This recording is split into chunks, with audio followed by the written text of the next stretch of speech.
राजनीतिक संस्कृति किसे कहते हैं, जानेंगे इस वीडियो में। हेलो दोस्तों, शौर्य क्लासेस में आप सभी का स्वागत है। दोस्तों, आज की इस वीडियो में हम बात करेंगे कि राजनीतिक संस्कृति किसे कहते हैं, उसकी क्या क्या विशेषताएं होती हैं।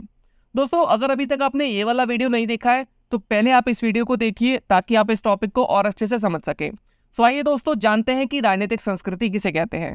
दोस्तों, अगर हम राजनीतिक संस्कृति को एक डेफिनेशन से समझने की कोशिश करें कि राजनीतिक संस्कृति किसे कहते हैं, तो वो डेफिनेशन कुछ इस तरह से होगी। राजनीतिक संस्कृति का अभिप्राय एक समाज की जनता की भावनाओं और मूल्यांकन पर आधारित राजनीतिक व्यवस्था से है। या फिर हम कह सकते हैं कि राजनीति के प्रति जनता की मनोवृत्ति क्या है, राजनीतिक व्यवस्था में उनकी भूमिका क्या है, इसको हम एक राष्ट्र की यानी कि एक देश की राजनीतिक संस्कृति कह सकते हैं। दोस्तों, ये तो हो गई इसकी डेफिनेशन। अब इसे हम एक आसान शब्दों में और उदाहरण से समझने की कोशिश करते हैं कि असल में राजनीतिक संस्कृति किसे कहते हैं। दोस्तों, राजनीतिक संस्कृति के बारे में जानने से पहले हमें ये जानना बहुत जरूरी है कि संस्कृति किसे कहते हैं। दोस्तों, संस्कृति किसी समाज व समुदाय की जीवन शैली होती है। जीवन शैली का मतलब होता है लोगों के रहने, खाने पीने और कपड़े पहनने का तरीका, वो उनकी जीवन शैली होती है और उसी को संस्कृति कहा जाता है। जैसे कि दोस्तों हम बात करें, भारतीय शहरों की संस्कृति गांवों की संस्कृति से अलग होती है। खान पान, वेशभूषा, मान्यताएं, नियम, मूल्य, इन सभी चीजों के हिसाब से भारतीय शहरों की संस्कृति गांवों से अलग होती है। जैसे कि हमारे खाने पीने के तरीकों में डिफरेंस होता है, वेशभूषा यानी कि हमारे कपड़े पहनने का तरीका अलग अलग होता है, हमारी जो मान्यताएं होती हैं यानी कि जो हमारा बिलीफ होता है वो अलग अलग होता है। गांव के लोग अलग चीज़ों में विश्वास रखते हैं, शहर के लोग अलग चीज़ों में विश्वास रखते हैं और हमारे जो एथिक्स होते हैं वो भी अलग अलग होते हैं। और अगर हम इन सब चीज़ों के हिसाब से देखें तो जो साउथ इंडियन कल्चर है वो नॉर्थ इंडियन कल्चर से अलग है। अगर हम एग्जाम्पल से देखें, नॉर्थ इंडिया में लोग खाने में दाल चावल खाते हैं और साउथ इंडिया में लोग अलग तरह का खाना खाते हैं, जैसे कि इडली, डोसा, सांभर आदि। और हमारे कपड़े पहनने के तरीकों में भी डिफरेंस होता है ना। नॉर्थ इंडिया में अलग तरह के कपड़े पहने जाते हैं और साउथ इंडिया में अलग तरह के कपड़े पहने जाते हैं, है ना। साथ ही हमारा जो बिलीफ होता है, हमारी जो मान्यताएं होती है, इन सब में भी डिफरेंस होता है। तो दोस्तों, हमने जाना कि संस्कृति किसे कहते हैं। संस्कृति का मतलब होता है समाज में रहने वाले लोगों की जीवन शैली। जीवन शैली शब्द से ही दोस्तों हम समझ सकते हैं जीवन जीने का तरीका। अब दोस्तों, सवाल ये उठता है कि संस्कृति और राजनीतिक संस्कृति में क्या डिफरेंस है। सो दोस्तों, राजनीतिक संस्कृति संस्कृति का ही एक अंग है, यानी कि उसका पार्ट है। ये एक व्यक्ति के राजनीतिक विचारों का समूह है, यानी कि एक व्यक्ति के राजनीति को लेकर जो विचार होते हैं उसे हम राजनीतिक संस्कृति कह सकते हैं। दोस्तों, हर एक देश के अंदर अलग अलग संस्कृति को, अलग अलग विचारों और मान्यताओं को मानने वाले लोग रहते हैं। जैसे कि हम बात करें भारत के अंदर अलग अलग संस्कृति को मानने वाले, अलग विचारों, अलग मान्यताओं को मानने वाले लोग रहते हैं। जिस तरीके से लोगों की अपनी अपनी जीवन शैली होती है, मान्यताएं होती हैं और विश्वास होते हैं, उसी तरीके से लोगों की राजनीति को लेकर भी कुछ मान्यताएं और विश्वास होते हैं। अब दोस्तों, जैसे कि लोगों के अंदर कल्चरल डिफरेंस होता है, north Indian culture south Indian culture से अलग है। ये जो कल्चरल डिफरेंस है, इसी के साथ साथ लोगों के जो राजनीतिक विचार होते हैं, मान्यताएं होती हैं, विश्वास होते हैं, उसमें भी डिफरेंस होता है। तो जैसे कि अभी हमने बात की कि कल्चरल डिफरेंस के साथ साथ जो पॉलिटिकल थॉट्स होते हैं, बिलीफ्स होते हैं, उसमें भी लोगों के बीच में डिफरेंस पाया जाता है। जैसे कि एक व्यक्ति के जो राजनीतिक विचार होते हैं, जो पॉलिटिकल थॉट्स होते हैं, वो दूसरे व्यक्ति से अलग हो सकते हैं। सो दोस्तों, हम कह सकते हैं कि एक देश के अंदर राजनीति को लेकर उस देश के लोगों की क्या मान्यताएं हैं, क्या विश्वास है, यानी कि राजनीति को लेकर लोग किन चीजों को पसंद करते हैं, किन्हें नहीं करते हैं, और वे अपने देश की राजनीति के बारे में क्या सोचते हैं, उसे राजनीतिक संस्कृति कहा जाता है। जैसे कि दोस्तों, अभी हमने बात की कि हमारे बीच में कल्चरल डिफरेंस है, साथ ही साथ हमारे जो पॉलिटिकल थॉट्स होते हैं, बिलीव्स होते हैं, उसमें भी डिफरेंस होता है।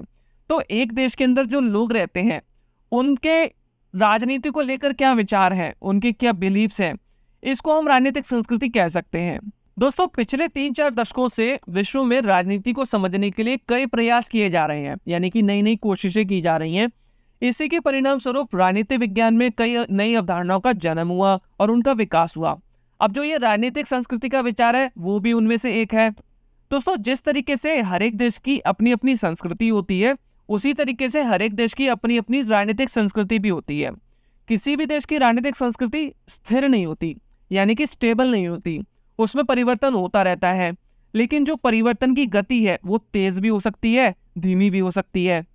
और दोस्तों अगर हमें किसी भी देश की राजनीतिक व्यवस्था को समझना है तो हमें उस देश की राजनीतिक संस्कृति को समझना बहुत जरूरी है कि उस देश की जो जनता है उसकी राजनीति के प्रति क्या मनोवृत्ति है, क्या मान्यताएं हैं, क्या विश्वास है। यानी कि उस देश के अंदर रहने वाले जो लोग हैं वो राजनीति के बारे में क्या सोचते हैं, उनकी क्या बिलीव्स हैं, क्या थॉट्स है, इसे समझना बहुत ज़्यादा जरूरी है। और इसके साथ दोस्तों राजनीतिक संस्कृति को समझे बिना हम किसी भी देश की राजनीतिक व्यवस्था को नहीं समझ सकते कि उस देश की राजनीतिक व्यवस्था कैसी है। इसके साथ ही दोस्तों किसी देश के अंदर राजनीतिक व्यवस्था का जो निर्धारण होता है और उसमें जो भी परिवर्तन होता है यानी कि जो भी चेंजेस होते हैं वो उस देश की राजनीतिक संस्कृति को ध्यान में रखकर किए जाते हैं। यानी कि हम कह सकते हैं किसी देश के अंदर राजनीतिक व्यवस्था कैसी होगी या जो प्रेजेंट में राजनीतिक व्यवस्था है यानी कि जो पॉलिटिकल सिस्टम है अगर उसमें कोई चेंजेस करने हैं तो वो भी उस देश की राजनीतिक संस्कृति को ध्यान में रखकर किए जाते हैं। तो हम कह सकते हैं कि राजनीतिक संस्कृति राजनीतिक व्यवस्था के निर्धारण में महत्वपूर्ण भूमिका निभाती है। राजनीतिक संस्कृति के ही द्वारा निर्धारित होता है कि किसी भी देश की राजनीतिक व्यवस्था कैसी होगी। अब दोस्तों राजनीतिक संस्कृति को अलग अलग विद्वानों ने अलग अलग नाम से संबोधित किया है यानी कि अलग अलग नाम से पुकारा है। जैसे कि हम बात करें, आमंड इसे कार्य के प्रति अभिमुखीकरण कहता है, बियर इसे राजनीतिक संस्कृति कहता है, ईस्टर्न इसे पर्यावरण कहता है, स्पीरो इसे राजनीतिक शैली कहता है। दोस्तों राजनीतिक संस्कृति का जो ये विचार है वो एक नूतन यानी कि एक नया विचार है। और दोस्तों राजनीतिक संस्कृति जो ये वर्ड है इसका सबसे पहले यूज आमंड ने किया था 1956 में।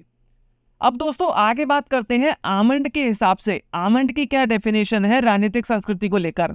आमंड के अनुसार राजनीतिक संस्कृति किसी राजनीतिक व्यवस्था के सदस्यों में राजनीति के प्रति व्यक्तिगत मनोवृत्ति का नमूना है। यानी कि दोस्तों राजनीतिक व्यवस्था के सदस्यों में यानी कि एक देश के लोगों में राजनीति के प्रति राजनीति को लेकर व्यक्तिगत जो मनोवृत्ति होती है यानी कि जो व्यक्तिगत विचार होते हैं ये उसका नमूना है, ऐसा आमंड का कहना था। और दोस्तों आमंड और पॉवेल का मानना है कि यदि हमें किसी देश की राजनीतिक व्यवस्था को समझना है तो हमें राजनीति के प्रति जनता की मनोवृत्ति और राजनीतिक व्यवस्था में उनकी भूमिका से शुरुआत करनी चाहिए। इसी को हम एक राष्ट्र की राजनीतिक संस्कृति का नाम दे सकते हैं। यानी कि दोस्तों हम कह सकते हैं एक देश की राजनीतिक व्यवस्था को समझने के लिए सबसे पहले हमें राजनीति के प्रति जनता की जो मनोवृत्ति है कि जनता की क्या सोच है, क्या विचार हैं, क्या मान्यताएं हैं, क्या विश्वास है, इसके साथ ही साथ राजनीतिक व्यवस्था में उनकी क्या भूमिका है, उनका क्या रोल है, इससे शुरुआत करनी चाहिए। हमें इन दो चीज़ों को समझने की ज़रूरत है अगर हमें किसी भी देश की राजनीतिक व्यवस्था को समझना है। इसी चीज़ को हम एक देश की राजनीतिक संस्कृति का नाम दे सकते हैं। और दोस्तों आमंड और पॉवेल का ये भी मानना था कि जब हम एक समाज की राजनीतिक संस्कृति की बात करते हैं तो उससे हमारा मतलब जनता की भावनाओं और मूल्यांकन पर आधारित एक राजनीतिक व्यवस्था से है।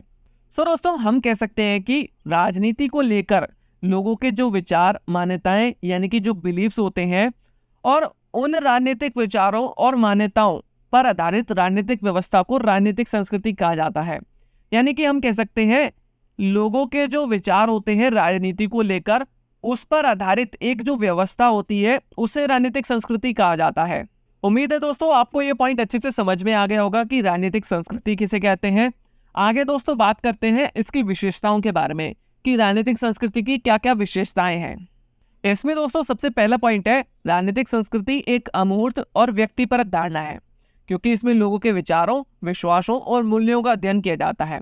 दोस्तों जैसे कि वीडियो के स्टार्ट में हमने जाना था कि राजनीतिक संस्कृति के अंदर हम व्यक्ति के जो व्यक्तिगत विचार होते हैं, विश्वास होते हैं, मूल्य होते हैं, उन चीज़ों को स्टडी करते हैं। तो हम कह सकते हैं कि राजनीतिक संस्कृति का जो ये उपागम है वो एक व्यक्तिपरक धारणा है क्योंकि इसमें व्यक्ति के विचारों, विश्वासों, मूल्यों, इन चीज़ों को हम स्टडी करते हैं। इसके बाद दोस्तों अगला पॉइंट है राजनीतिक संस्कृति एक व्यापक धारणा है क्योंकि यह राजनीतिक व्यवहार के अनेक तत्वों को अपने में समेटे रहती है और इसमें हम लोगों के राजनीति के प्रति व्यवहार का भी अध्ययन करते हैं। यानी कि दोस्तों हम कह सकते हैं राजनीतिक संस्कृति की जो ये अवधारणा है यानी कि जो ये उपागम है ये एक व्यापक और एक बड़ी अवधारणा है, ठीक है, क्योंकि इसके अंदर राजनीतिक व्यवहार के कई सारे तत्व शामिल होते हैं, ठीक है। इसके साथ ही साथ हम इस चीज़ को भी स्टडी करते हैं कि राजनीति को लेकर लोग कैसे व्यवहार करते हैं, वो कैसे बिहेव करते हैं, उनके क्या थॉट्स होते हैं, उनके क्या बिलीव्स होते हैं। इसके साथ ही साथ दोस्तों राजनीतिक संस्कृति संस्कृति का ही एक अंश होती है। जैसे कि हमने वीडियो के स्टार्ट में जाना था, राजनीतिक संस्कृति संस्कृति का ही पार्ट होती है। और दोस्तों, राजनीतिक संस्कृति का जो स्वरूप होता है हर एक राजनीतिक व्यवस्था के अंदर अलग अलग होता है, क्योंकि हर एक देश की संस्कृति अलग होती है और उनमें डिफरेंस पाया जाता है। सो दोस्तों, जैसे कि हमने वीडियो के स्टार्ट में जाना था, जिस तरीके से लोगों के बीच में कल्चरल डिफरेंस होते हैं, उसी तरीके से लोगों के जो राजनीतिक विचार हैं वो भी अलग हो सकते हैं, है ना। तो हर एक राजनीतिक व्यवस्था के अंदर राजनीतिक संस्कृति का जो स्वरूप है, यानी कि जो राजनीतिक संस्कृति है, वो अलग अलग हो सकती है, क्योंकि हर एक देश की संस्कृति अलग अलग है। हर एक देश के अंदर अलग विचारों, अलग मान्यताओं को मानने वाले अलग अलग तरह के लोग रहते हैं। इसके बाद दोस्तों, राजनीतिक संस्कृति एक गतिशील और परिवर्तनशील अवधारणा है, क्योंकि लोगों के राजनीति के प्रति विचार, विश्वास और व्यवहार में बदलाव आता रहता है। दोस्तों, जैसे कि वीडियो के स्टार्ट में हमने जाना था कि किसी भी देश की जो राजनीतिक संस्कृति है वो स्थिर नहीं होती, यानी कि स्टेबल नहीं होती, उसमें परिवर्तन आता रहता है, उसमें चेंजेस आते रहते हैं, क्योंकि लोगों के राजनीति के प्रति जो विचार होते हैं, विश्वास होते हैं और वो कैसे बिहेव करते हैं, इन चीज़ों में बदलाव आता रहता है। जैसे कि दोस्तों, हम भारत को इसका एक एग्जाम्पल ले सकते हैं। भारत में अलग अलग संस्कृति, अलग अलग विचारों, अलग अलग मान्यताओं को मानने वाले लोग रहते हैं। अब इन लोगों के अपने अपने राजनीतिक विचार होते हैं जो कि अलग हो सकते हैं। इसके साथ ही साथ इन विचारों में परिवर्तन होता रहता है, यानी कि इनमें चेंजेस आते रहते हैं। पहले वो किसी और पार्टी को सपोर्ट करते थे, लेकिन अब किसी और पार्टी को सपोर्ट करते हैं।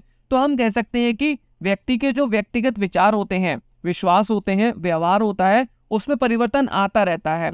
तो हम कह सकते हैं राजनीतिक संस्कृति एक गतिशील और परिवर्तनशील अवधारणा है। इसके बाद दोस्तों, राजनीतिक संस्कृति और राजनीतिक विकास में गहरा संबंध होता है।